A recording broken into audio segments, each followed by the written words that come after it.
somebody speaks, should be able to hear. Good afternoon, ma'am. Hello, How Mr. are you, Miss Niraj. Mini? Yeah, hello. How are you? I'm fine. Okay, I was taking the micro and all before ambassador comes down.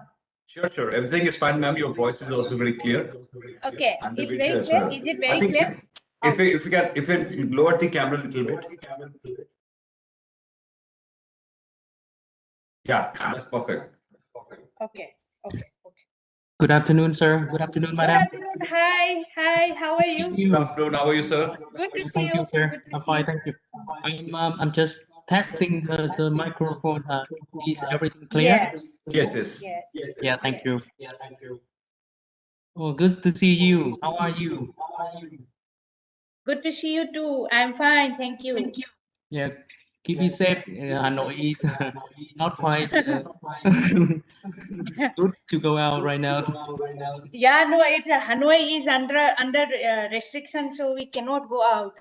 Yes. And we are coming only to office, then Mhm, back yes. to home in staff car. We don't have other mode of convenience. Also, the taxis and other means of communications all stop.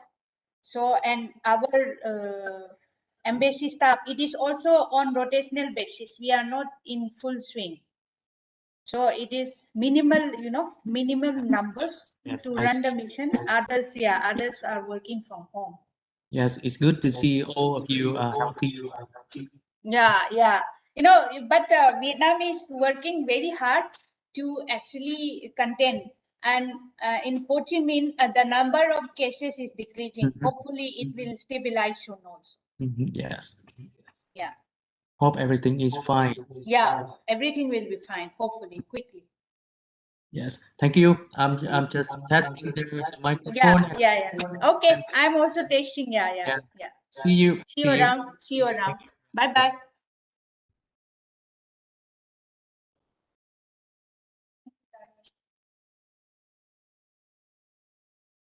No, somebody has to what do you say?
मेरा phone देना था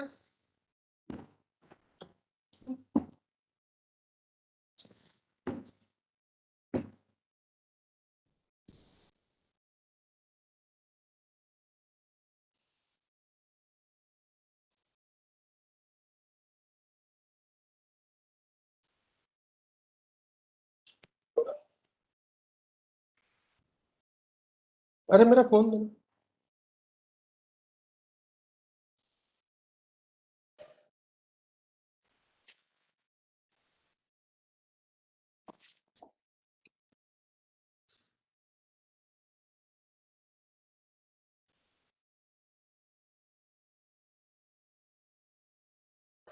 Good afternoon, Naveen and Neeraj. Good afternoon, sir. Are we ready to? We are just waiting, sir. Because ambassador's office they have already checked. Everything is fine. So ambassador will be here in another 2-3 minutes. Okay. President Saab is also joining in 2-3 minutes. Who? President, sir. हाँ. ठीक है. And then Mr. Kamal Kumar Sogeni is the CEO of RK Marbles based in Vietnam, sir. Okay. So he will be discussing about the success story of the Indian investors. Excellency, Right, good right. afternoon. Namaste. Good afternoon, Excellency. Excellency. Thank you very much. Thank you very much, Excellency, for your time. It is always pleasure to see you again and again, sir. Thank you very much. It's always Likewise. my honor as well. Yeah. Excellency. Thank you, Mr. Dr. Good Do. to see Thank you. you.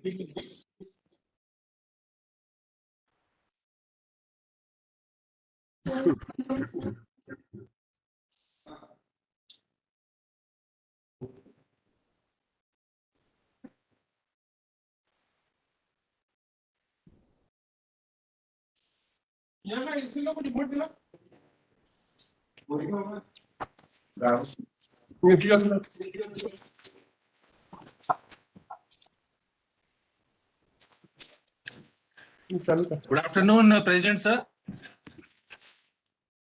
Good afternoon, everybody, and namaskar. Very Good afternoon, sir. to Good you all. afternoon. दरवाजा बंद कर देना.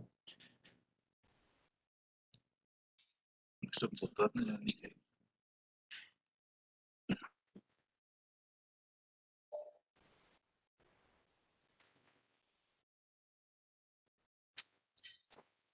Yes, Mr. Seth. Sir, another 1 minute, sir. Mr. Poddar is joining. All right.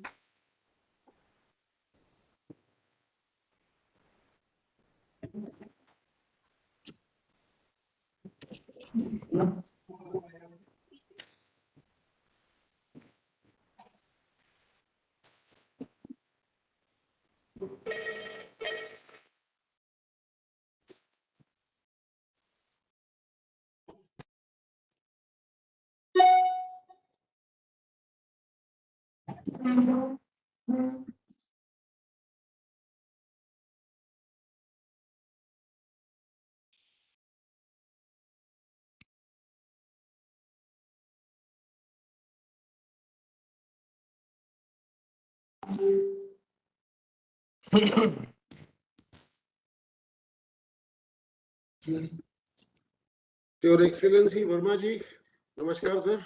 I hope you have a pleasant weather right now in Vietnam. Yes, Vietnam is fine. Of course, they are having some kind of strict social distancing right now in Ho Chi Minh City and Hanoi All right. because of rising number of cases. But I think it's going to be fine. I actually visited Hanoi and Ho Chi Minh both twice, but that was way back in 1991. So I think I now really am hoping to visit Vietnam again. Not too long time and not. Yes, sir. Absolutely, absolutely, sir.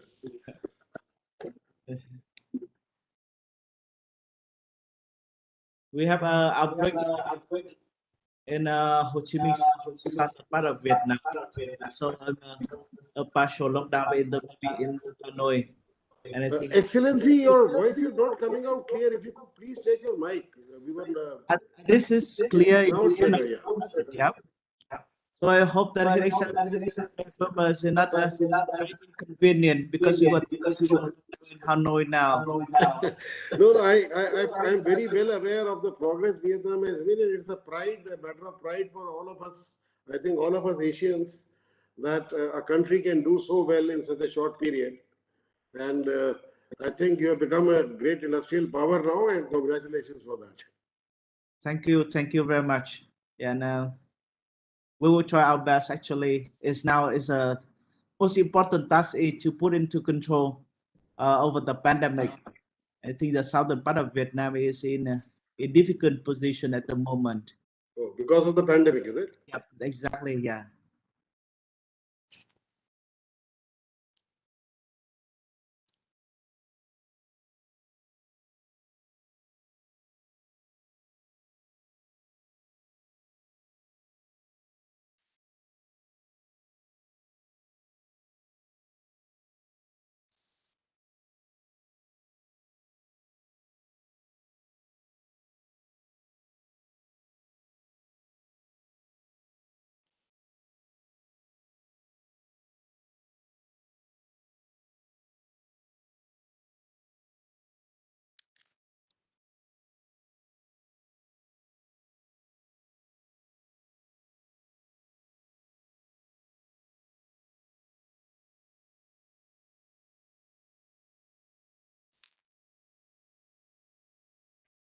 Good afternoon, Mr. Poddar.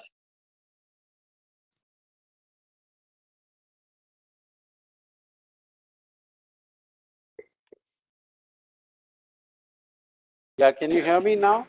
Yes, sir. Yes, sir. Thank you, Yeah, sir. yeah, okay. Sorry for this glitch. Yeah. I couldn't So, come on from my mobile. Yeah. कोई बात नहीं, ऐसे- welcome Ajay ji. How are you, sir? Good, good, good, good. Good to So, see you. Excellency, with your permission, can we start now? Yeah, thank you very much, sir. So, on behalf of PhD Chamber of Commerce and Industry, I welcome you all for this virtual interactive series on global trade and investment opportunities for Indian industry in Vietnam. We are really grateful to Embassy of India based in Hanoi, Vietnam for their support and participation today. We are also grateful to the Ministry of Industry and Trade Vietnam, Ministry of Planning and Investment Vietnam, and Vietnam Trade Office in India. Thank you very much for all your support in organizing this event today. We are really grateful to you all for sparing your time and being with us today. So we have this live platform where as of now 83 participants are here with us who are watching us from that platform. And we have a few Vietnamese companies also who have joined from Hanoi for this event. So we welcome them all also for this interactive session today. So now I would like to invite Mr. Ajay Poddar, the Chair of International Affairs Committee for East Asia, Southeast Asia and Oceania of PhD Chamber to give his welcome address, please.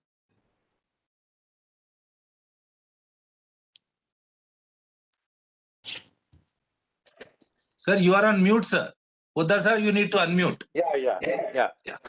Thank you, Naveen ji. I extend a hearty welcome to Excellencies Pranay Verma ji and Excellency Pham Saun Chow, whom I've had with, and both of whom are ambassadors, according to me, for both the countries, not only their respective countries, the way they have worked and taken forward the Vietnam-India relationship to another level. I also welcome Mr. Do Quoc Hung and Mr. Do Thi Kyun Na. Forgive my pronunciation if it is not correct. And Mr. Raghu Narayanam and Mr. Kamal Sogani, as well as our president of our chamber, Mr. Sanjay Agarwal. You will all agree that the relationship between Vietnam and India has gone to another level in the last few years because of concerted effort from both sides. And in spite of the blip which has occurred because of COVID in the last year, which has resulted in about a 22% drop in trade, the trade gap has narrowed down. But we are optimistic about what the future holds.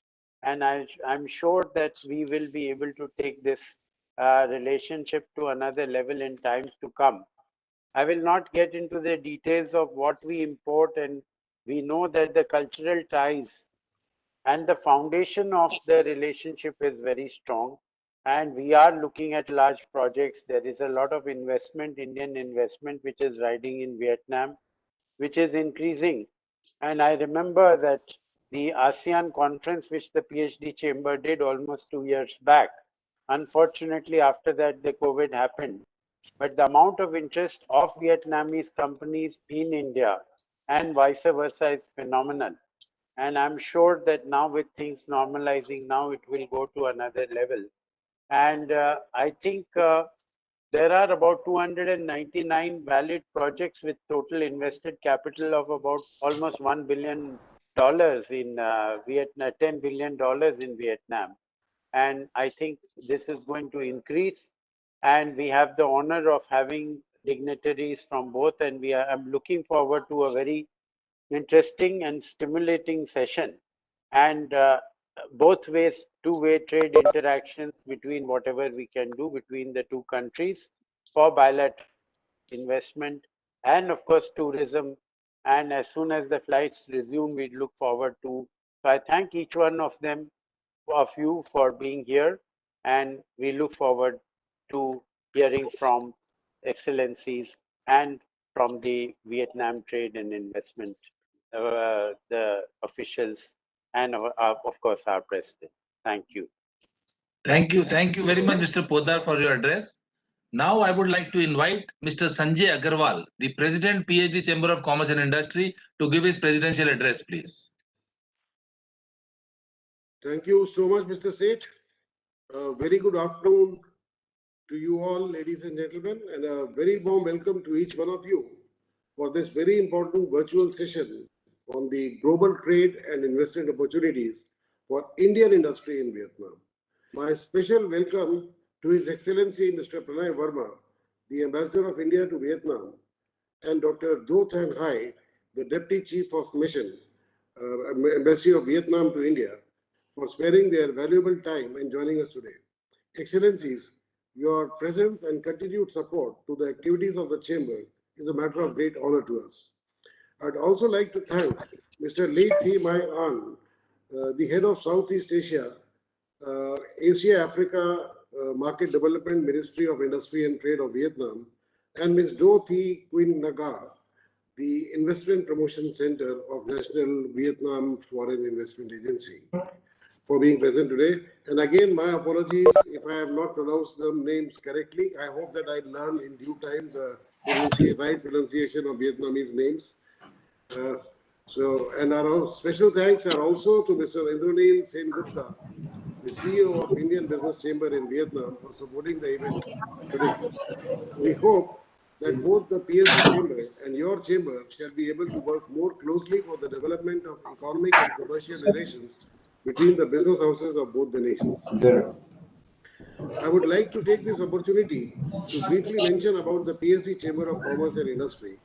We have been working for the promotion of Indian industry, trade and entrepreneurship as a catalyst for the past 116 years, and we are a forward-looking, proactive and dynamic pan-India apex organization. As a partner in progress with the industry and government, the PSG Chamber works at the grassroots level for propelling progress, harmony and integrated development of the Indian economy. PSD, as a facilitator of business and industry, has put significant efforts to expand India's investment ecosystem to a new high and to take proactive measures to foster and strengthen India's international linkages.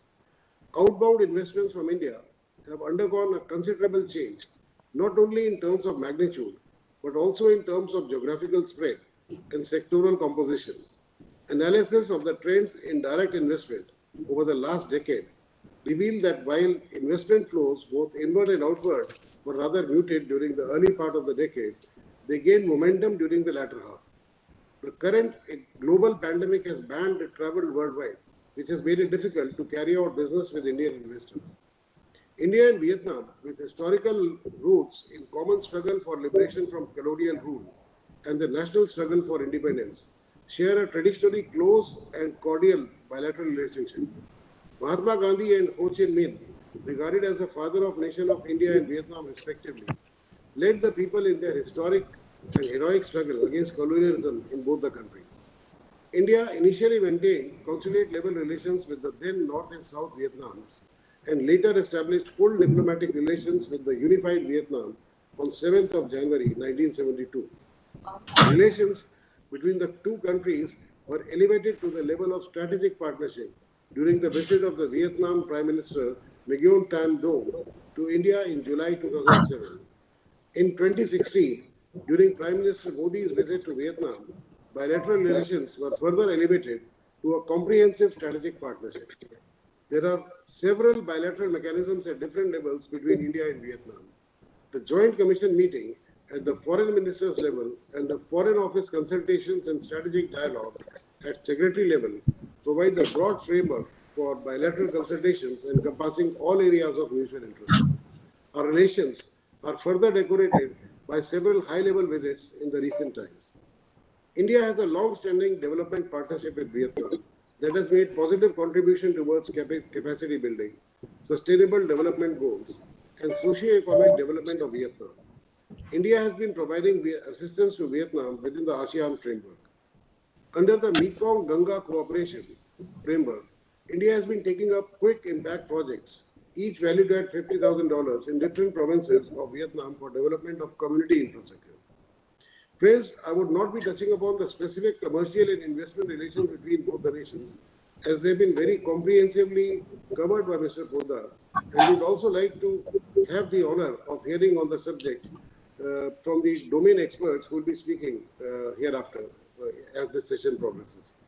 However, I would like to thank the representatives from RK Marbles and Tata Coffee, both being prominent Indian investors in Vietnam. I am sure your success stories in investing in Vietnam will act as a great motivator to the prospective Indian investors. I thank you once again, Mr. Kamal Kumar Sogani and Mr. Raghu Narayanan, for being present today. Friends, as we all know, the development of commercial, cultural, and political relations are all outcomes of strong people-to-people contacts. Therefore, I would like to request the business communities of both the countries to work in a closer cooperation manner. Before I conclude, I would like to once again thank all the dignitaries present here today for their kind and gracious presence. I am sure that we'll have a very stimulating session today. Thank you so much, ladies and gentlemen. Thank you. I would also like to acknowledge, by the way, the presence of our Secretary General, Mr. Saurabh Sanyal, who has also joined the session today. Thank you so much. Thank you very much, President Sir, for your presidential address and also sharing the agenda, setting the agenda for today's webinar. So now I would like to invite His Excellency Mr. Pranay Verma, the Ambassador, Embassy of India in Vietnam, to share his address and mention more about India-Vietnam potential engagements for growth in trade and investment. Thank you very much. Am I audible well? Yes, sir. Yes, sir. Very much audible. Thank you. Thank you. Thank you very much, Mr. Seth, for that introduction. And I would like to thank Mr. Sanjay Agarwal, President, PhD, CCI, and Mr. Ajay Poddar, Chair of the International Affairs Committee for East Asia, Southeast Asia, and Oceania. It's always a pleasure to engage in events organized by PhD Chamber. I recall your visit in the pre-COVID era to Vietnam when I had just joined my post in Hanoi. And I think you were the first business chamber which had visited Vietnam during my tenure here. And unfortunately, since then, we have not been able to have physical visits. But I think this is the way to connect today. We are very thankful that in your series of global trade and investment, you have chosen to focus on India-Vietnam ties. This is something that we, of course, attach great value to, given where we are, and our day-to-day work is focused on promoting this engagement. So once again, thank you very much for giving us an opportunity to join this discussion on trade and investment opportunities for Indian industry in Vietnam. We have been now through more than 1 year of COVID disruptions. We are in some way beginning to adapt to the new normal, which is embodied in today's video conference that we are having.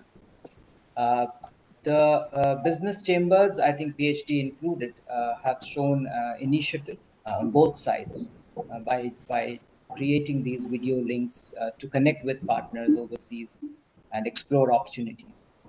I think these are timely discussions at this point also when there is some green shoots of hope emerging from this pandemic situation in many places, while many places are still reeling under the complicated developments of the COVID pandemic. We have seen economic recoveries in different measures appearing in many markets around the world. There is a vaccine drive going on, which has also generated hope for returning back to normal. But as I said, complicated developments in the pandemic continue. Recently in India, we had a very destructive wave. Vietnam is currently going through a bad patch. So I think this virtual interaction gives us a good opportunity to discuss both challenges and new possibilities in the midst of this reality called the pandemic.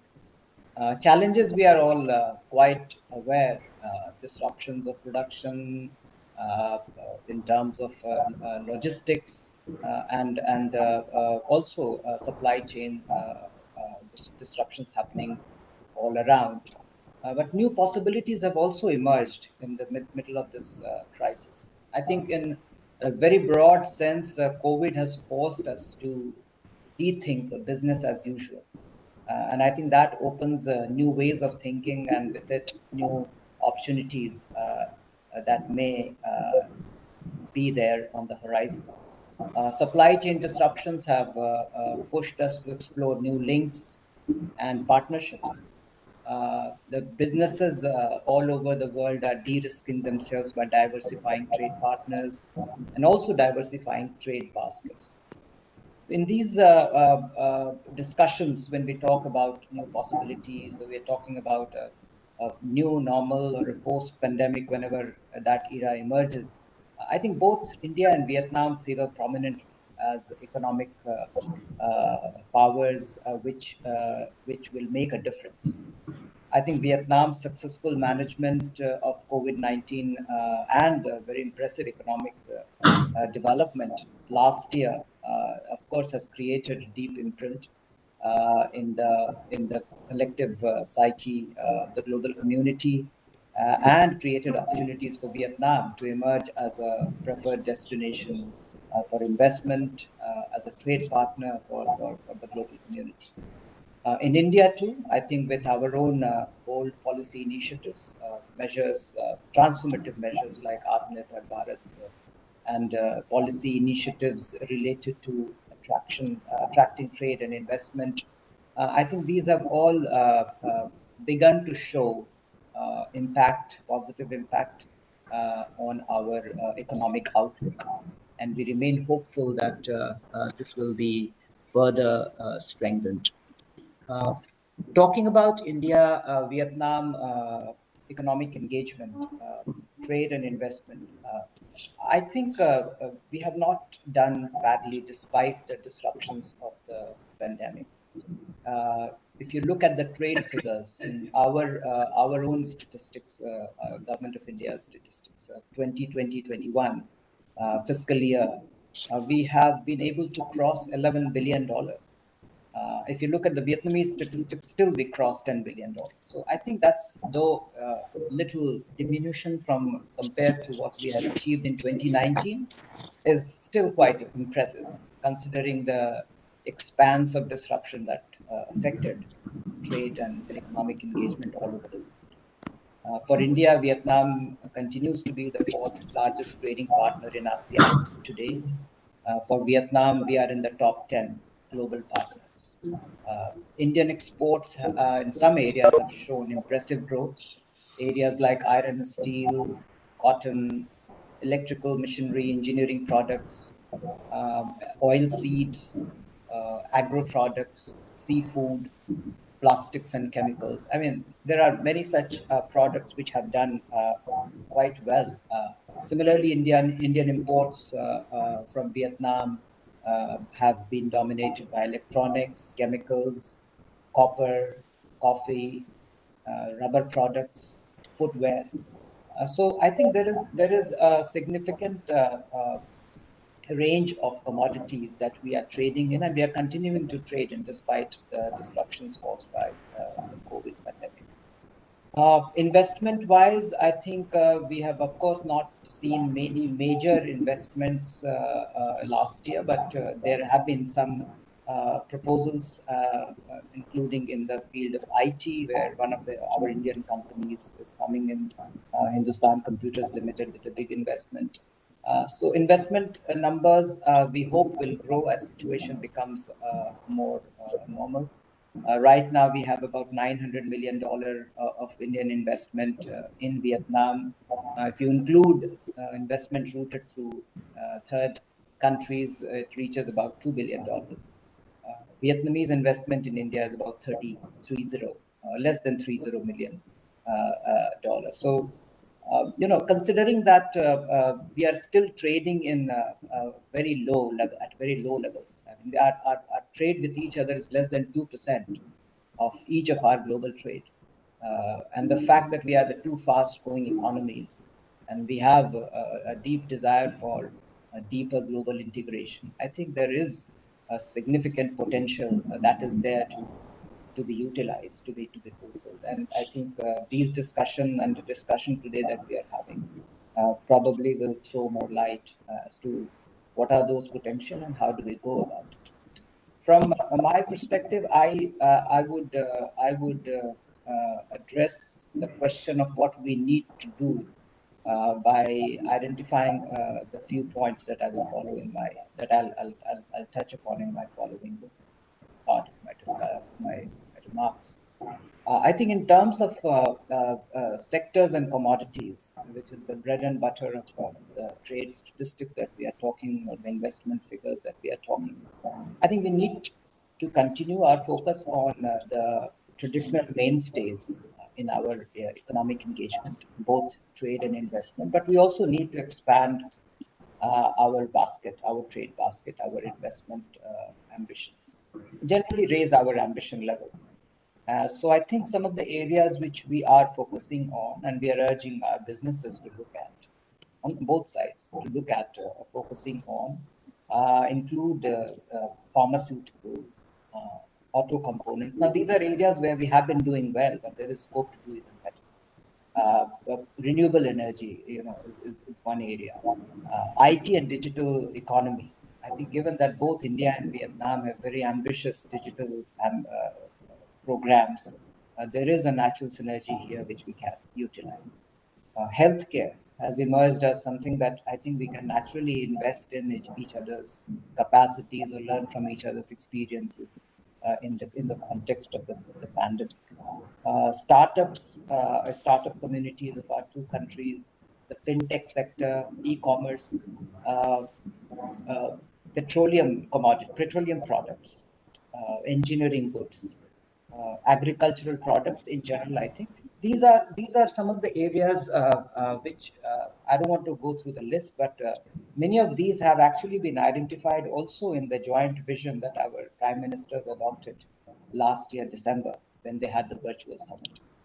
So I mean, this is just to give you an idea of the direction in which we can go, identifying commodities and sectors where we are already present and we are doing well, but to look at higher levels of ambition there, and also to identify new areas and sectors where we should focus on. Similarly, I think this is also time that our investment discussions talk about not just Indian investment coming to Vietnam, but also Vietnamese investment in India.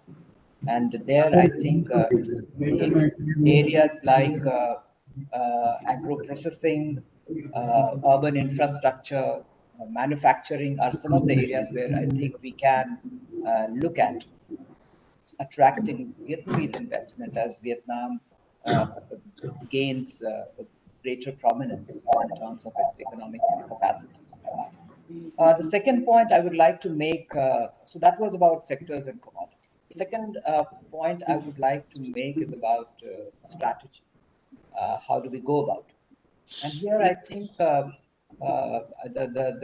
food for thought that I will leave is basically about taking advantage of each other's economic complementarities.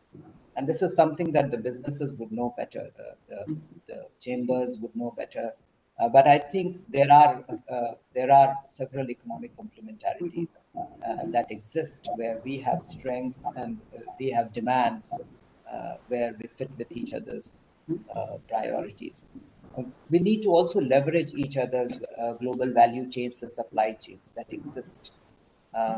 Both India and Vietnam are now increasingly integrated with the global economy. So this is something that we can consider as part of our strategy to promote our trade and investment ties. Utilize each other's trade networks. Vietnam is now has got several FTAs. We are also talking about our own FTA network. So whether we can take advantage of that or we find complementarities there. And I think also look at the domestic capacities, domestic market. And I think in India's case, that's a huge opportunity for any partner for us, whether a trade partner or an investment partner. The third point I would like to make is that we should make more use of technology to connect and facilitate business. that would mean, and I think the chambers also need to prioritize that in your discussions and discourse about the need for greater focus on e-documentation, e-payments, basically getting into the true technology mode of conducting business rather than technology being a talking point. So that transformation is happening willy-nilly per force, but I think that needs to be part of a conscious strategy, should be part of a conscious strategy to promote business and help businesses. Fourth point I will make is a greater B2B engagement. I think we really need to get our businesses to talk. The businesses doing trading, businesses planning investment, to talk with each other. And not just confining our discussions at the policymakers level, which I know it's not, I'm not saying that that's what is happening. I'm just urging that there should be always a greater component of B2B engagement. Connecting MSMEs, our small and medium enterprises in both India and Vietnam are going to be the drivers of economic growth. And it's important that we help them connecting with each other. So B2B with a focus on micro, small and medium enterprises is something that we need to prioritize. Fifth point I will make is, and I think I keep making this point, so maybe many of you who have heard me earlier would probably find it repetitive, but I think these are important nonetheless, is to identify sectors and to set targets when we work on a strategy, or when we talk about trade and investment opportunities. And I think here the role of chambers is very important in identifying specific targets for commodities, for trade, for investment, and then guide our businesses accordingly. And also in turn take help of the business to understand what are those opportunities which can be translated into specific targets. But setting targets is important, otherwise we often keep talking without an objective in mind, a very quantified objective in mind, which then takes longer to realize in terms of whatever ambitions we set. Number 6 is on my list is structural improvements which are needed. And here again, government and business are working in partnership. Foremost of them is the regional trading architecture. In our case, it's India ASEAN FTA. And you're all aware we are working on, we are pushing for an early review of the ASEAN India Trade and Goods Agreement, which will, we believe, bring in a greater element of first trade facilitation, and also act as a motivation for businesses to look at ASEAN region and for ASEAN businesses to look at India with a new perspective. The second is connectivity as part of the structural improvements that we need. There is a gap in direct connectivity. I think shipping is clearly something that we need to have direct shipping arrangements. Air connectivity was established 2 years ago. That is currently not there because of the COVID pandemic, but we hope that whenever things resume, the air connectivity will spur a new wave of business engagement as well. In the longer term, of course, we are talking about land connectivity through extension of our trilateral highway to Cambodia, Laos, and Vietnam.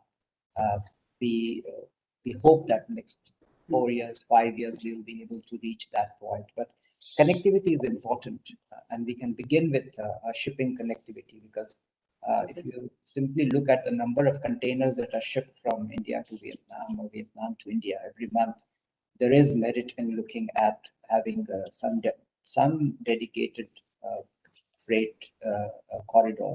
And we are discussing with our businesses, our shipping ministry, as well as other stakeholders to see what can be done there. And the third point among the structural improvements are, I would specifically mention the mutual recognition of standards and certifications. Now, this will have a very positive impact on our trade in electrical machinery and equipment. So that's something again we are working with both sides to bring the relevant stakeholders closer together and get this done as quickly as possible. And the last point I will make is I think there is a role for all of us, embassies, chambers, ministries, to create awareness among our businesses of each other's markets and needs. Things like price and quality sensitivities of each other's market, dealing with concerns like rules of origin violation. So I think there is need for an awareness generation, and we hope that this will be a work in not just in progress, but also where we can use them to spur our businesses to do more with each other. In conclusion, I would say that India-Vietnam relations are clearly, as I think Mr. Agrawal mentioned in his remarks about a long history of close cooperation. We are truly blessed by a deep reservoir of trust and goodwill, and that should reflect in our trade and business engagement also, and it does show. Our trade and business engagement, if you look at the joint vision that our Prime Minister has adopted last year, deals with this part of our engagement. We believe that our economic partnership is a very important pillar of our comprehensive strategic partnership. Trade and business or commerce is an integral part of our Act East policy, our Indo-Pacific vision.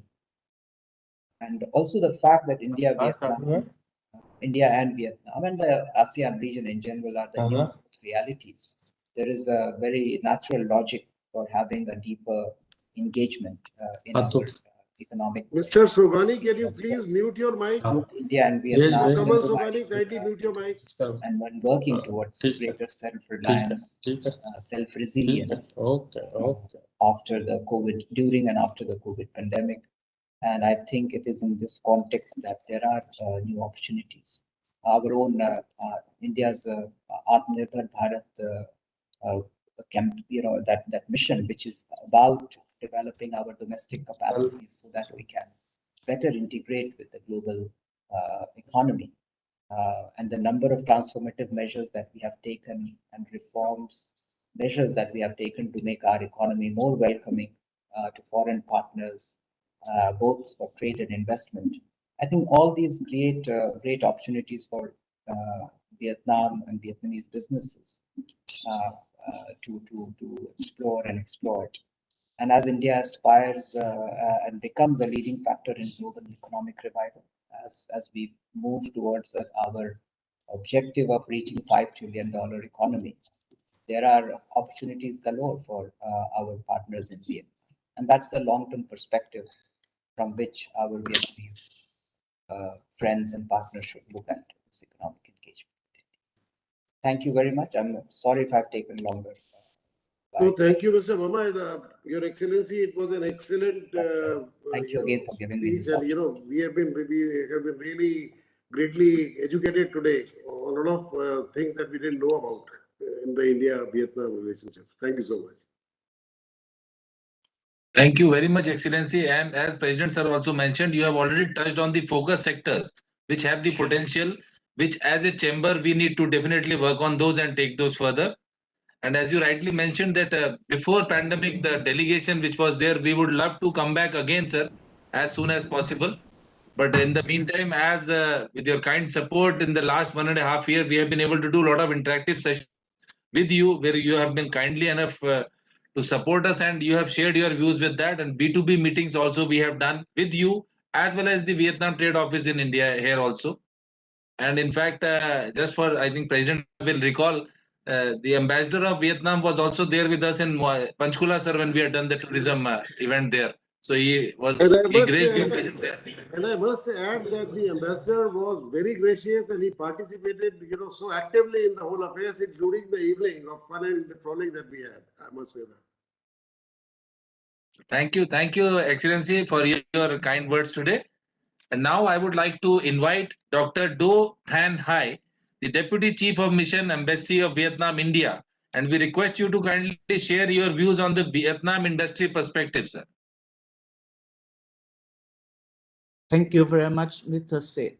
And I also want to express my special thanks to PhD Chamber, especially Mr. Sanjay Arawan and also Mr. Ajay Poda for inviting me to this virtual interactive series on global trade and investment opportunities for Indian industry in Vietnam. And I think that is a very great opportunity for me to share my thoughts on the topic. And I also would like to thank His Excellencies Mr. Pranay Verma, Ambassador of the Republic of India to Vietnam. So it's very hard to speak after you, after your very informative and exhaustive and also very persuasive presentations, of the opportunities of Vietnam for Indian industry. And I think that it's very hard for me to make any added value to that and to find any new thing to add to that.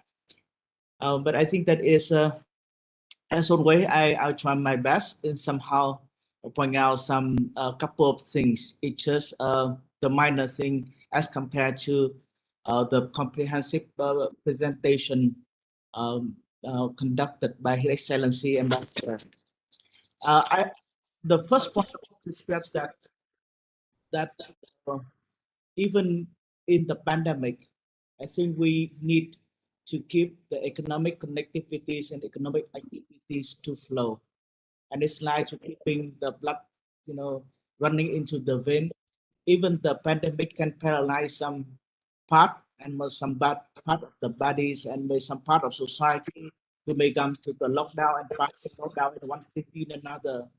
But I think what we've gradually find out that economic life, and also economic activities, some basic things have to keep, and production have to be, so otherwise we will be kicked out after the global supply chain, and I think we have the serious consequence impact on our economy and other part of the society.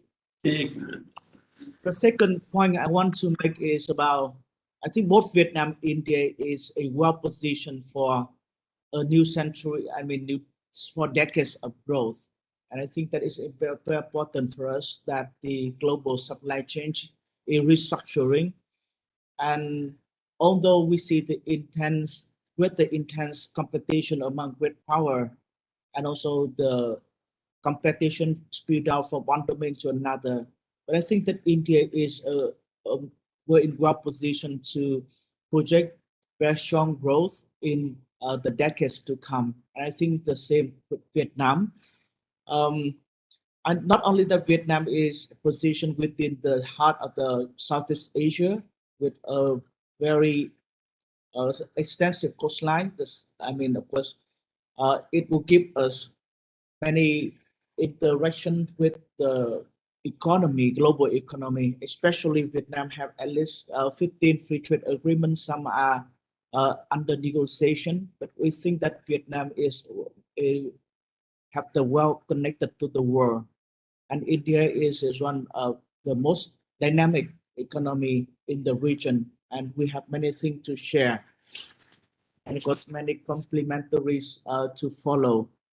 But I also think that the reforms are underway in both Vietnam and India. And I'm very happy to see a lot of economic activities and very strong policy on the part of the Modi government try to project India as a new gravity of economic growth, new engine for the global economy. And I think that it's important that we see the aspiration to become, to grow stronger and to develop our economies. But I think that also we see quite positive sides in the first 6 months. And from the figures of the Vietnamese custom, we see for the first 6 months, when the total trade on the part of India and Vietnam reaching to more than $6 billion US. So of course, in the second half of the year, that will have difficult times. Of course, unluckily that we have the pandemic hit Vietnam at the moment. But of course, if we continue that trend, we see that very impressive growth this year. And we do hope that with target of 15 billion US dollars set forth by our leadership, so we can achieve in the very near future. And of course, that could be a very positive outcome to follow. But I also think that it's very interesting to see the reverse in India-Vietnam trade relation, that Vietnam have a number of months have the deficit with India, and definitely a number of the products like Vietnam imported a big quantity from India, especially the rice and other agricultural products. I think it's also very interesting to observe, and I think that some indicate that the demands on the part of Vietnam is also growing, especially in agriculture and other part of that. Definitely, the first 6 months we have positive, very positive GDP growth and also trade growth, but of course it's not really go well for the next 6 months because we have the quite the pandemic situation in Vietnam. I do hope that the Vietnamese authority and people have to work hard on that. We can only talk about economy when we have the pandemic under the control. And of course, but we maybe also learn the case of India. We have to live with the pandemic and try to grow. And it was not only to wait for vaccine, but we have actively to think out the box, or maybe think there's no box to develop our economy. And I think on that part, you see that I agree much of the point raised by His Excellency ambassadors, on the development of pharmaceutical industry, renewable energy, IT, healthcare, petroleum, and also the e-commerce and also the fintechs. I think there are many things that we can learn from each other, and we can exploit the advantage of each other. His Excellency Ambassador Pham Sechcho and I just finished a trip to Hyderabad, when we see a vibrant city and a very strong pharmaceutical industry, and we have a lot of talk with the pharmaceutical corporations about establish a pharma park in Vietnam. And I think that is very promising, and we do hope that we have a number of the provinces also sit on the pine, willing to receive that initiative, also receive the Indian investment into that.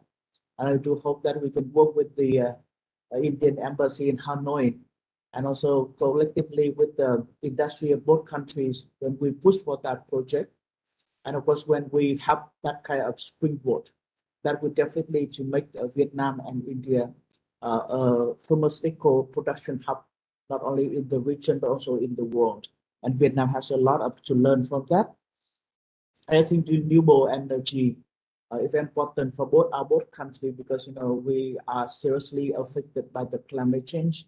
And I think India is a leader in the renewable energy. And of course, Indian companies may think about investment in Vietnam and also in other parts of Southeast Asia. We also, I see so many things that the Indian industry, especially the IT sectors and also the healthcare sectors, and also the vaccine companies can invest in Vietnam, because that will be provide the opportunity for long-term growth and investment and for development. And that is, I think that will be very important for our both countries on that. But also point out that we may have the needs to work on the way that are to reconnect our economy, how they to resume the direct flights sooner, because I think that the more we for both country people to travel to each other, we will see the economic opportunity. Because when I see here, so when I build up the residence and the chancery of the embassy, I see that a lot of things that we can source from India, but there's a lot of things. I mean, for example, the windows and or we can source it from Vietnam at very relatively competitive price. But also, the quality is also good as well. And for many parts that we can work source from the Indian materials. And on that part, I think that I'm quite optimistic because we are struggling, Vietnam struggling with the pandemic at the moment. But I think that with the arrival of the vaccine, with the arrival of the drugs that coming, that we will soon keep the pandemic under control. But of course, in the meantime, pending that time, we have to prepare all the materials and all the facilities, all the contact and all the ideas to reconnect ourselves economically and socially, so that we can better prepare for the post-pandemic growth. And with that note, I would like to end my speech here, and also would wish to learn from you all. Thanks a lot indeed. Thank you very much, Dr. Hai, for such a nice detailed information which you have provided to us. And as I understand, the pharma park which you are planning in Hyderabad, so I think PhD has a very robust healthcare committee. So we would like to work very closely with you and Indian Embassy, so that we can be quite far from our members. Would like to work very closely with you on that part. So thank you very much once again for your time today, sir. Now I would like Thanks to a lot. invite Miss Lee Thi Mei An, the head of Southeast Asia, South Asia and Regional Cooperation Division, Asia Africa Market Department, Ministry of Industry and Trade of Vietnam, to give us a view on the Vietnam economy and trade opportunities. Yes, thank you. His Excellency Ambassador Pranay Verma, Dr. Đỗ Thanh Hải, Miss Đỗ Thị Quỳnh Nga, Miss Ade Porter, Miss Sandra Arawa, and Mr. Navin Seth. Actually, today I'm very honored and pleased to attend the vital conference on global trade and investment opportunity for Indian industries in Vietnam today. Actually, I'm even more excited to see that my friends and colleagues stay safe. My friends and colleagues stay safe and having full of optimism and positive energy. I would like to thank Excellency Pranay Verma and Dr. Đỗ Thanh Hải for the very informative and expressive speeches. Especially thanks Excellency Pranay Verma for the contribution to the development of the relation between Vietnam and India, especially in the area of trade and investment. From my point of view today, I would like to share some opinions as follows. Firstly, I would like to start with an overview of trade relations between Vietnam and India. The bilateral economic and trade relations between Vietnam and India is one of the 5 pillars of the comprehensive strategic partnership established by the leaders of the two countries in 2016. India is currently among the 10 largest trading partners of Vietnam, while for India, Vietnam is the 7th largest trading partner. India is currently the 10th largest trading partner of Vietnam, while for India, Vietnam the 17th largest trading partner in the world and the 4th largest of the ASEAN region. So in 2020, under the influence of the COVID-19 pandemic, bilateral trade experienced a considerable setback, reaching only 9.6 billion USD, declining by 30.6% year-on-year. However, after the year of 2020, the two-way trade has regained positive growth momentum in the first months of 2020. In particular, according to the data of General Department of Vietnam Customs, the bilateral turnover first half of 2020 amounted about 6.3 billion USD, occupy 1.7% higher than the figure of the first half of 2020. Actually, India is currently one of the world's largest economies, with its GDP ranks the sixth globally. So therefore, India has great strengths to facilitate its development.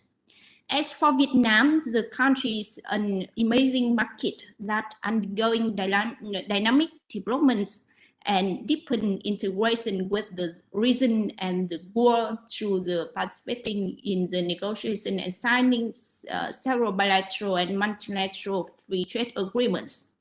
In addition, on the foundation of the comprehensive strategic partnership, Vietnam and India need to continue expand and strengthen their economic and trade ties to bring into full play their potentials, especially in the context of the current situation of the COVID-19 pandemic. So, as we can see, the prominent development trends in the world today are presenting us with unprecedented cooperation opportunities. The first trend is that the digital transformation.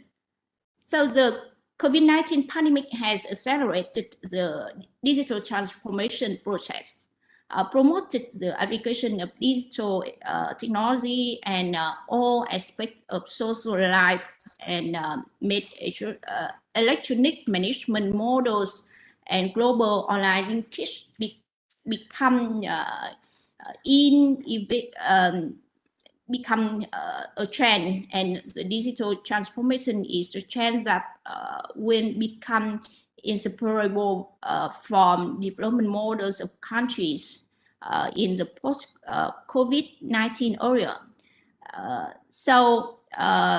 In many aspects of life seen before the pandemic, from the small businesses, daily operation to enterprise management strategy, or even government administrative management models, COVID-19 is seen as a push of the indirect impact that brings the concept of digitalization closer, more realistic and practical.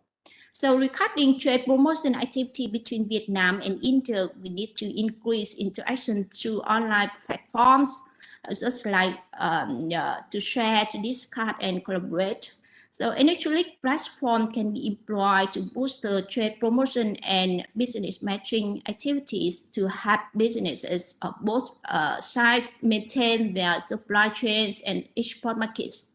I believe that the representative from the India PhD Chamber of Commerce and Industry has a lot of experience to start with the conference today on digital transformation in trade promotion.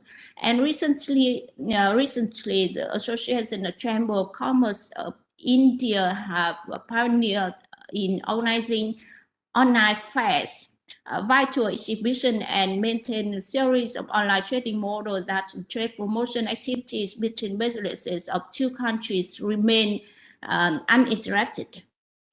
So even during days in which the highest level of social distancing restrictions were applied in the current and future context, I suggest that the authority, association, and businesses of the two countries continue to work closely with each other and in organizing online trading activities to maximize the operation efficiency of such activities.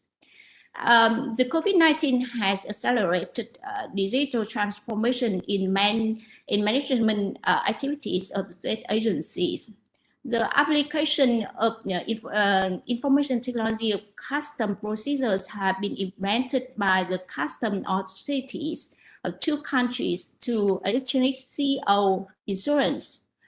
This not only brings about benefits and efficiency for people, businesses in the context of COVID-19 pandemic, but also helps to reduce costs and shorten the time for businesses during normal economic periods. Therefore, I think that the export management agency of the two sides need to continue to complete processes and simplify procedures to bring the best benefits to businesses. And the second trend, I see that is strengthening the cooperation in ensuring food security. Ensuring food security has been a matter of consideration for countries around the world even before the COVID-19 pandemic occurred. The pandemic is just a factor pushing countries to become more aware of its importance. Accordingly, good cooperation helps governments ensure political and social stability and post-pandemic economic recovery. Although trade cooperation in agriculture and fishery between Vietnam and India remains rather modest due to the certain limitations, there's still a lot of potential and room for the two countries to improve cooperation. India has great demand for imported agriculture and aquatic products for consumption, as well as production and export purpose. Vietnam has several advantages in agriculture and fishery and wants to focus on boosting export of these kinds. Products such as processed fruits, fresh fruits, tea, coffee, condiment, cereals and nuts, products from cereals, Pangasius, Basa, etc. are products that can be promoted and that can be promote cooperation between the two sides, and they are suitable for the consumption needs of India consumers as well as the India enterprise need for processing and exporting. Therefore, in order to promote cooperation to ensure food security and increase trade in agriculture and fishery between two countries, I would like to propose the following. The first is PhD chamber and PhD chamber and other associations in India can have to propose with relevant agency in India to minimize or remove trade restrictive measures, especially for agriculture and aquatic products, creating the most favorable conditions for import and export activities of businesses of two countries. The second is the Organization and Association of India, especially PhD Chamber of Commerce and Industry, should provide their support in promoting and advertising the first mentioned products of Vietnam to India businesses and consumers to increase their awareness and consumption of such products. And the third, I would like to say about the trend of strengthening cooperation in health sector. This is the time when all countries around the world place their priority on healthcare. No longer a problem of each country alone. Healthcare is a matter that requires countries to work together. The trade activities between Vietnam and India in the medical field in recent years have witnessed positive and stable growth. For example, Mexico is one of the main imports of Vietnam from India. India is the second largest exporter of pharmaceutical products to Vietnam. The total export turnover of this item in the past 5 years reached over 1.3 billion USD and remains stable at over 200 million USD annually. So India occupies an important position in the global pharmaceutical sectors and is leading supplier of medicines in the world. India pharmaceutical are not good good quality and affordable Vietnam consumers. Recently, two countries have also made commitments on cooperation in the health sectors. In a phone talk between Prime Minister Phạm Minh Chính and Prime Minister of India at the beginning of this month, the two leaders discussed and agreed that both countries work closely and support each other to soon fight up the COVID-19 pandemic. So in this spirit, I would like to have some suggestion as follows. In terms of trade cooperation, the two countries should prioritize the trade and supply of medical equipment, medical supplies, pandemic prevention equipment, and pharmaceuticals. So in terms of investment cooperation, besides the field of cooperation that two sides are already promoting, cooperation on technology transfer for production of vaccines against COVID-19 should be considered as a priority area. And finally, I would like to say that in the midst of every crisis lies great opportunities, and the COVID-19 pandemic is no exception.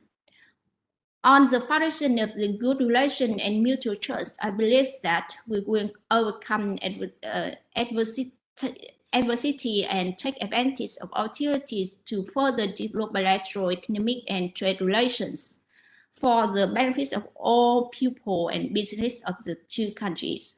That's my idea and opinion in my speech today. Thank you very much. Thank you very much, Ms. Lee, for your elaborative address. But I think you have rightly touched on certain issues. Health, which you have very rightly mentioned. And as I also mentioned earlier, we are very keen. We have a very robust healthcare committee here. So we would like to work very closely with you on that part. And as the points which you have touched, we also have a division TIPS, Trade and Investment Facilitation Center, which we have here. So we would like to work through that with you so that the awareness about the requirement which you have from Indian industry could be reached out to our members. As President Sir also mentioned in his address that we have a reach out to 1.5 lakh, 150,000 that way, members pan-India. And we have our presence pan-India, we have our own offices where we can do the road shows along with you to create an awareness about the products which are required in Vietnam from India or maybe from Vietnam to India. So we can work very closely with your Ministry of Industry and through the Vietnam Trade Office in India so that a proper awareness could be made about the requirements.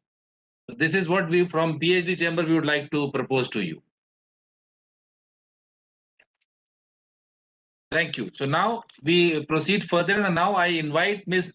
Do Thi Quyen Naga, the Director Investment Promotion Center, North Vietnam Foreign Investment Agency, Ministry of Planning and Investments of Vietnam, to talk about Vietnam investment environment and investment opportunities.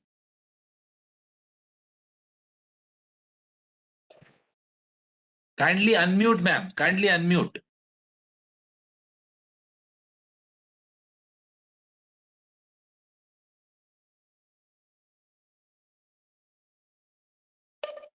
Yeah. Thank you, Mr. Naben.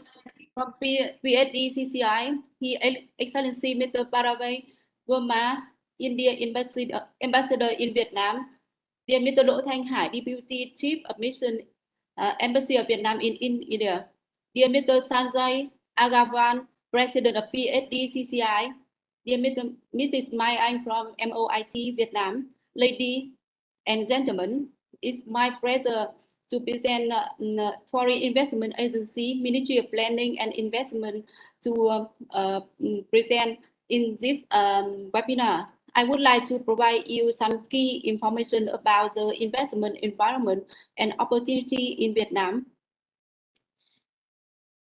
May I share my presentation? Yeah, you may share, ma'am. Yes.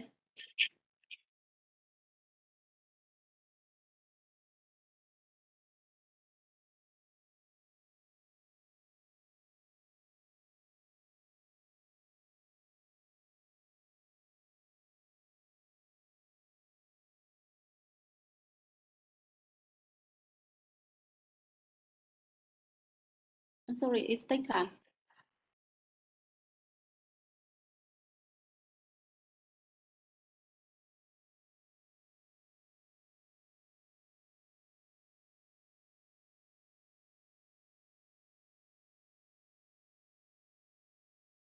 I'm sorry, I cannot stand.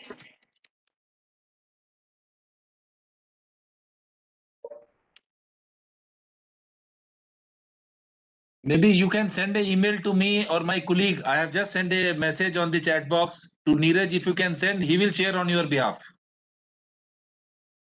Okay, I request Mr. Khánh from Embassy of Vietnam can share my presentation. And now I would like to present my my presentation.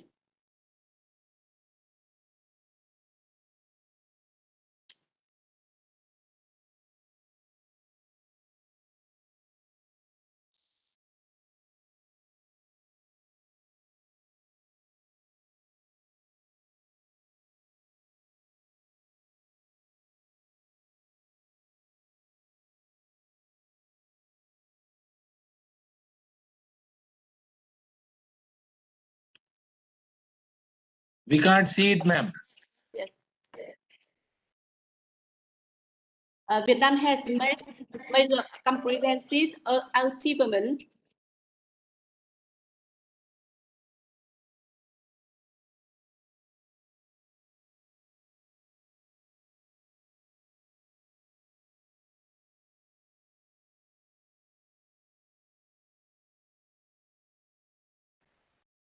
Yes, now we can see. You can go ahead.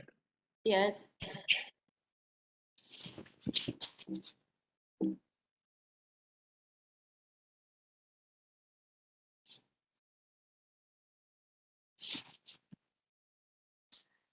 You can see in my presentation, Vietnam has made major achievement and comprehensive achievement in its social economic development. The economy have gained the high growth rates over the past year. You can see in the picture, the economic growth rate has been at 6 to 7% in the past years. In 2020, Vietnam economy has been hit by the ongoing COVID-19 pandemic, but GDP grew at 2.9%. It was one of the few countries in the world to have a positive growth.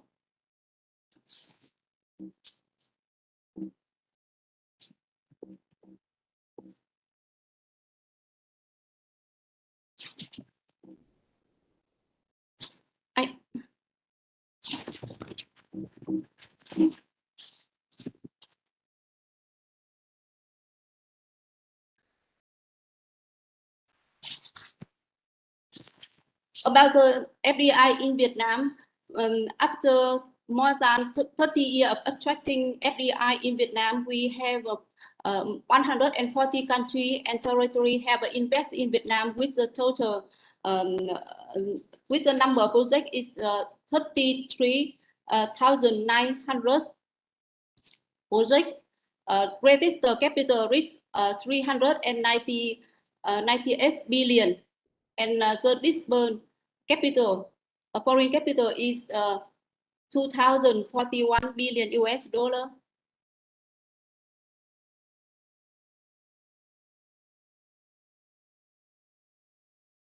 In the first 6 months, although the impact of COVID-19 pandemic, but we reached the registered capital of 15.3 billion US dollar, with the disbursement capital is 9.2 billion US dollar. You can see that although the number of projects decreased by nearly 90%, but the newly registered capital in Vietnam increased by 30.2%. And adjusted capital also increased 10.6%. The investment in Vietnam by sector, you can see that the processing and manufacturing account for near 60%. And the second is real estate and business activity. And the third is electricity and production and distribution. Korea, Japan, Singapore is the biggest investor in Vietnam. And you can see that India is ranked 26 in 140 country and territory investing in Vietnam.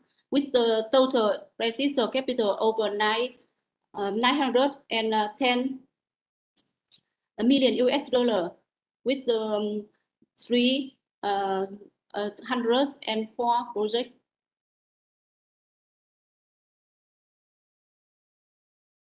By the sector, India invests in manufacturing and processing is 98 projects with and account for 90% of the total investment in Vietnam. About the relationship between India and Vietnam, we already signed the agreement on double taxation avoidance and the agreement on promotion and protection of investment. And we also signed agreement on trade and economic cooperation. And this is the potential sector we are calling for the investment from India. Firstly, the healthcare and pharmacy. And the second is the processing and supporting industry, biotechnology, ICT and software, and agriculture and food processing. And this is a big company already invest in Vietnam, and this is in the field of electronic. Once invest in Vietnam, Vietnam have many conditions that make the confident for the investor. They are ready to mobilize capital and increase investment and expand the production in Vietnam. First, we have a stable political and open society, and the second, we have a high and stable economic growth, and the first, we have a competitive production cost, and the first, we have a human resources with the golden population, and the fifth is the potential market integration, in international integration, and we have open policy with the competitive incentive and strategic location.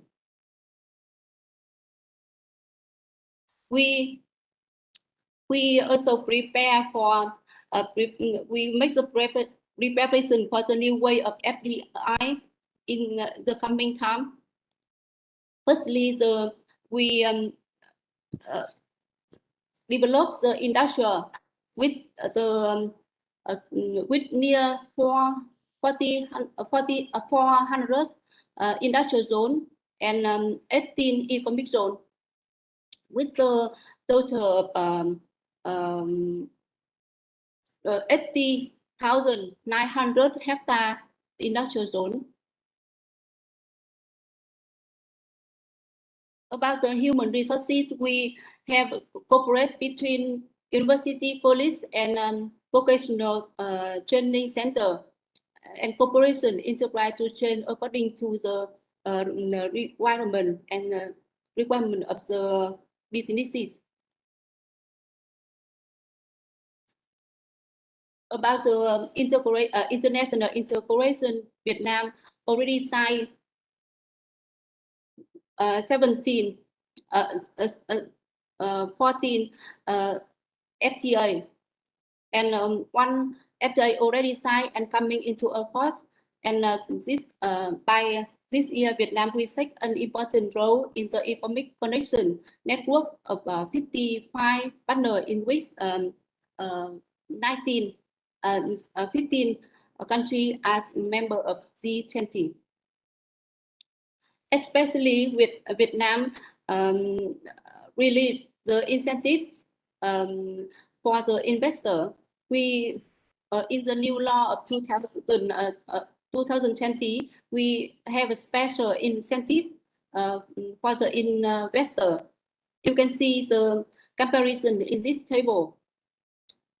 In the old law, we have incentives 10% in the 30 year for the investor. In the new law, we have the most incentive is 10% for the maximum period of 37.5 years, and the tax exemption also increase for the investor.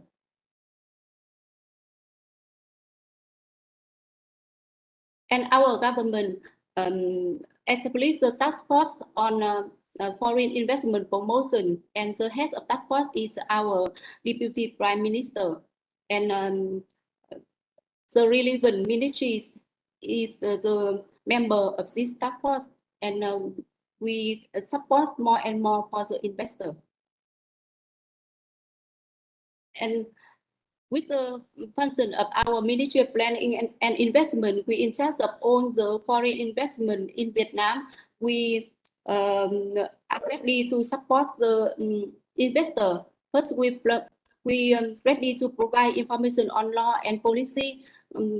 We support to connect investor with the agency from the center to the local province. And we organize the business matching and the support to solve the difficulties when the investor invests in Vietnam. Thank you for the extension.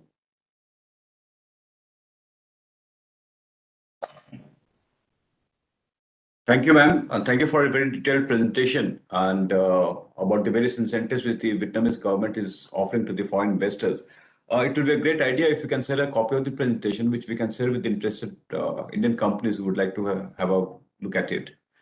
With this, sir, with this participant, we now come to the very important session, presentation from the Vietnamese government.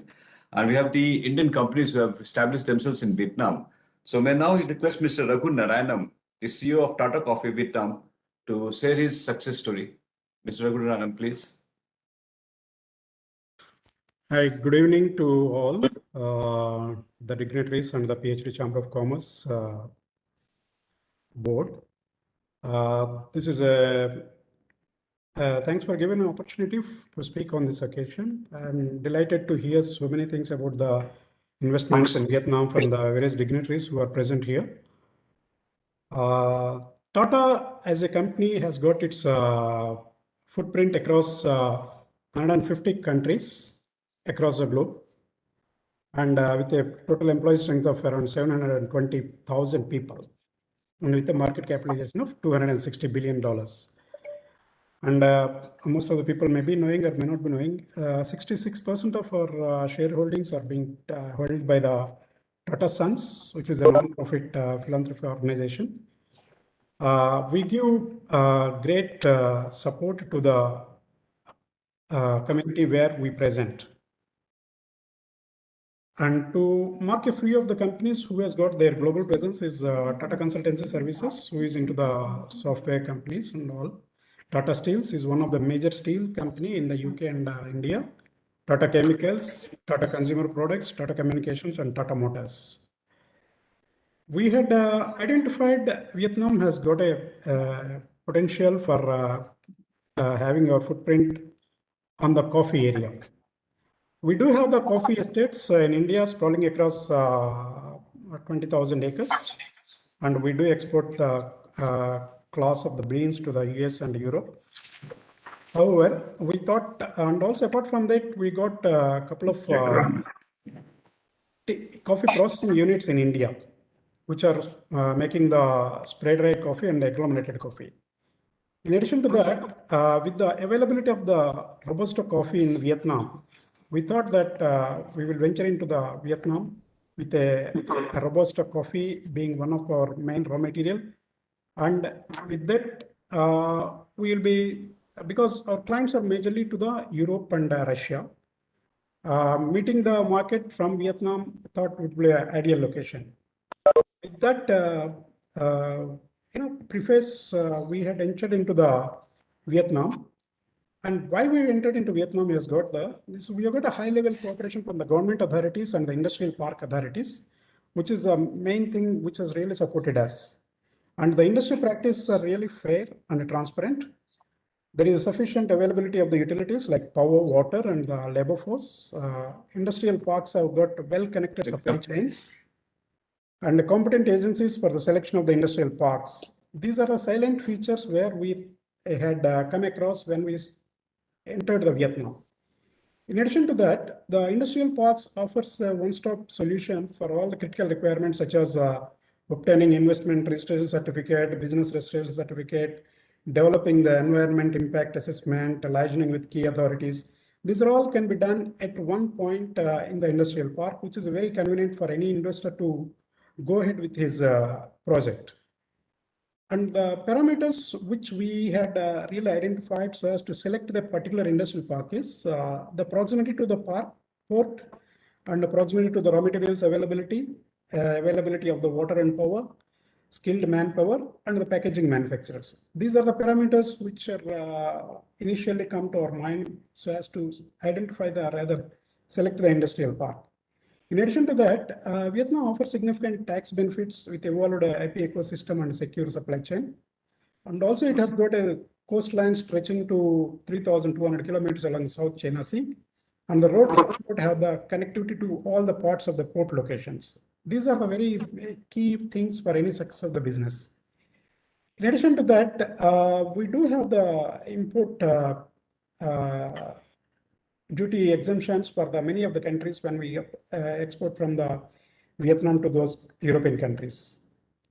With that in idea, we had started a venture with 60 million US dollars in the year 2017, and 2019 the project is completed, and we are into the full-fledged production of the freeze-dried coffee in Vietnam with a capacity of 5,000 metric tons per annum. And touchwood, we are doing good in our business, and we are producing properly, and the plant is running good. But of late, we are facing serious challenges with respect to the container flights, which is really making a threat to our business. Other than that, Vietnam is a very good destination for making an investment, and we have the still plans for the additional expansions in the coming years.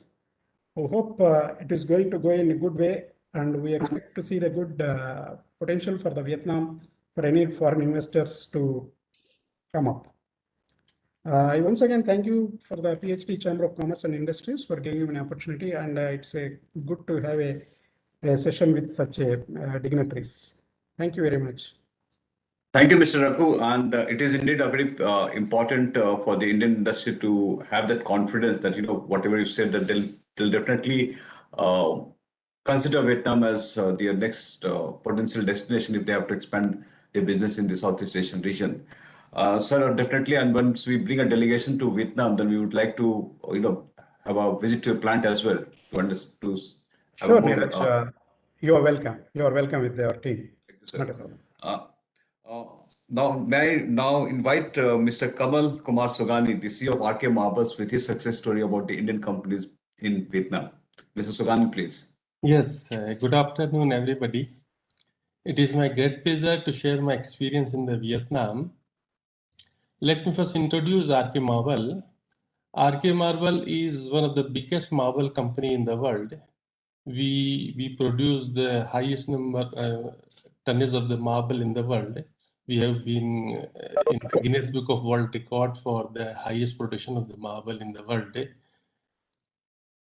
We have set up a marble mining and the processing unit in Vietnam, and it is one of the biggest mining and the processing unit of marble in Vietnam.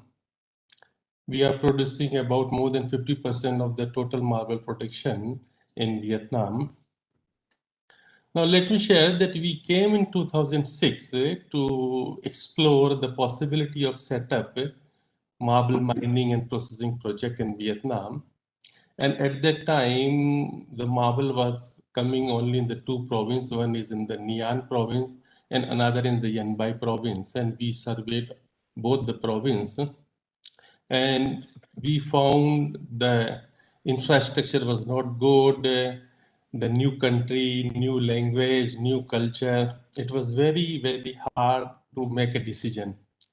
But only the two factors which motivated or influenced us to set up the project in Vietnam. One is we received very excellent reception from the provincial authorities of the Yên Bai province. And second is the excellent law and order and the peaceful atmosphere in the Vietnam. These two factors only motivated us to set up the project in Vietnam. And over a period of time, we found that very good reception received from the authorities at each and every level. they are very easy to approach at any level, and we can share any difficulties and can resolve. That was the one of the thing we recognize, that we receive all kind of support at each and every level. And the second, we also know that the atmosphere in Vietnam is very good, the peaceful. This makes the project going very well. The availability of electricity, water is excellent in Vietnam. And Mr. Raghuram has already mentioned many tax benefits available in Vietnam. The overall atmosphere in Vietnam is very friendly. The only difficulties we are facing is nowadays. In the past, it was not that, but nowadays the land acquisition is becoming a difficult. The government is trying, but now the availability of land is one issue, which we found it difficult. We want to increase our production, our marble mining position, but it find difficulties. Another issue which we are facing is the availability of the intelligent manpower. The lack of manpower is very found difficulties in there. We are in the remote area, and then the level of institutions support is very poor. But in the overall scenario, we can say, apart from this, that the Vietnam is very potential for the new investors. The authorities, the business environment is very good, and they are eager to give all kind of support. And with this, I just thank you, everybody. Thank you, Mr. Sogani, for your very practical experience about both the challenges and the opportunity. But I think there are more opportunities than the challenges, and both the Indian government and the Vietnamese governments will definitely help out the Indian industry who would be interested in expanding their business in Vietnam. And definitely in coming days, we will definitely like to secure more advice and suggestions in case somebody is very interested. Because of lack of time, we have certain questions, but what we'll be doing is we'll be sending with both our Indian mission as well as the Vietnamese mission over here, and seek their suggestions on the questions which we have received.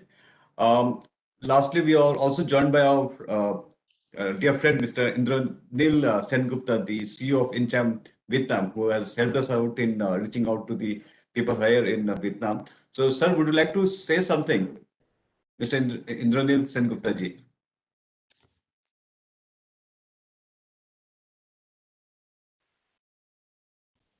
Mr. Sengupta, thank you, Neeraj, and I think it was a great initiative on behalf of PSGCCI to get some of the key stakeholders inside the same box, if I may use that word these days, or the same frame.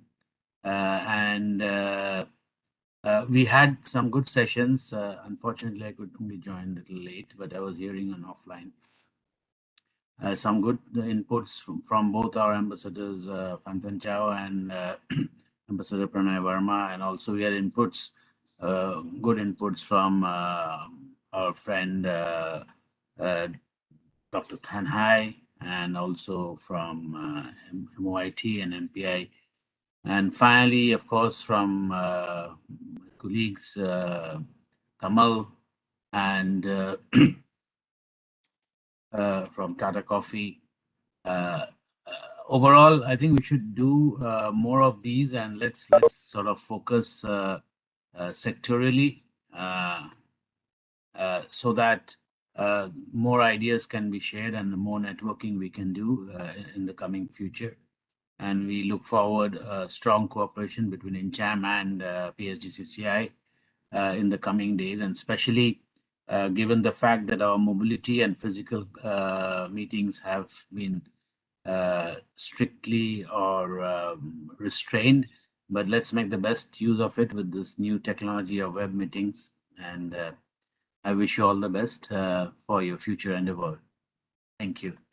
Thank you, Mr. Sengupta, and definitely we will be in touch with you, and we will see how best we can work together to help both the Vietnamese as well as the Indian companies to explore each other's market. With this, we come to the end of the session. Now, may I request Mr. Saurabh Sanyal, the Secretary General of PhD Chamber of Commerce Industry, to kindly deliver the vote of thanks. Sir, you need to unmute yourself. Thank you, Neeraj. Good afternoon, ladies and gentlemen. Mr. Ajay Poddar, the Chair of the International Affairs Committee for East Asia, Southeast Asia and Oceania, PhD Chamber.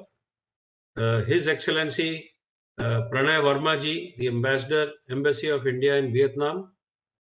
His Excellency Dr. Du Thanh Hai, Deputy Chief of Mission, Embassy of Vietnam in India. The Ms. Lee Thai Mai An, Vietnam Economy and Trade. Ms. Du Thai Q Nga, Director Investment Promotion Center, North Vietnam Foreign Investment Agency, Ministry of Planning and Investments of Vietnam. The entrepreneurs, the Indian entrepreneurs based out of Vietnam and members of INCHAM, Mr. Raghu Narayanan, Mr. Kamal Sogani, and of course, Mr. Indranil Sengupta, CEO INCHAM. A very warm welcome to each one of you, and thank you for attending this very important webinar on the virtual interactive series which PhD Chamber has started on the global trade and investment opportunities for the Indian industry in Vietnam.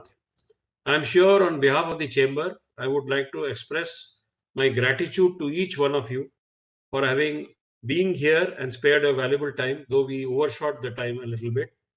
There were a large number of participants, as was already projected to you by Mr. Naveen Seth, my colleague and Assistant Secretary General.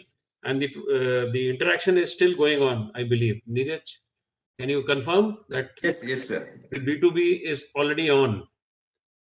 So it was very indeed enlightening and interesting to know the various incentives and schemes of the government of Vietnam to promote trade and investments with India, especially which was covered by Ms. Du Thai Quinn Nga, the Director Investment Promotion Center. It was really great to see the detailed presentation which was made by her. And a lot of opportunities exist for Indian entrepreneurs and Indian businesses to do business in Vietnam, especially because of the proximity in the Asian region and South Asian region, as also the close community and interpersonal closeness between both the countries which we are having today. We would also like to appreciate and thank Mr. Kamal Sogani and Mr. Raghu Narayanam for joining us today despite their busy schedule. And your investments have not only contributed to the commercial relations of both the nations, but also they have kept the Indian flag flying high on the foreign soil.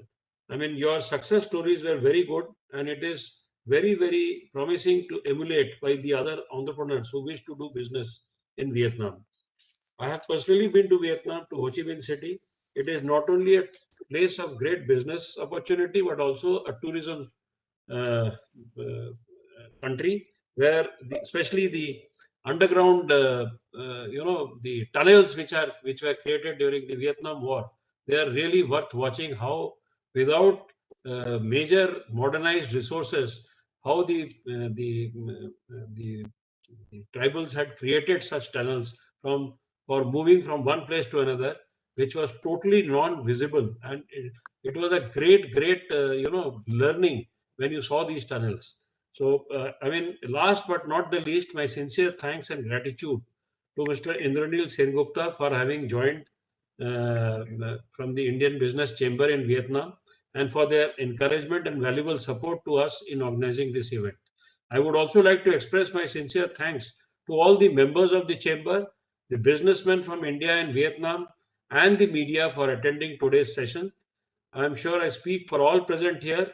I would like to also thank Mr. Naveen and Mr. Neeraj, my colleagues, and their team for putting this webinar together, as also the interactive virtual conference which is going on and the B2B which is going on there. Thanks a lot for everything. And we had really a stimulating session. And I am sure the participants will take back with them something beneficial and fruitful. With these words, I close my vote of thanks with acclamation. Thank you so much. Thank you, sir. And thank you, everyone. And we will be sending a post-event report for your inputs. And then once you provide your feedback, then we will circulate among all the members. And definitely share the interested members' details so that we can further help them in their expanding the business in Vietnam. But thank you, everyone. And thank you very much, sir. Thank you. Thank you. Thank you, everybody. Thế thì nói một chút một câu nhé. Dạ, anh gọi nào cho anh gọi chị nào đây thì có cái gì để nhắn tin câu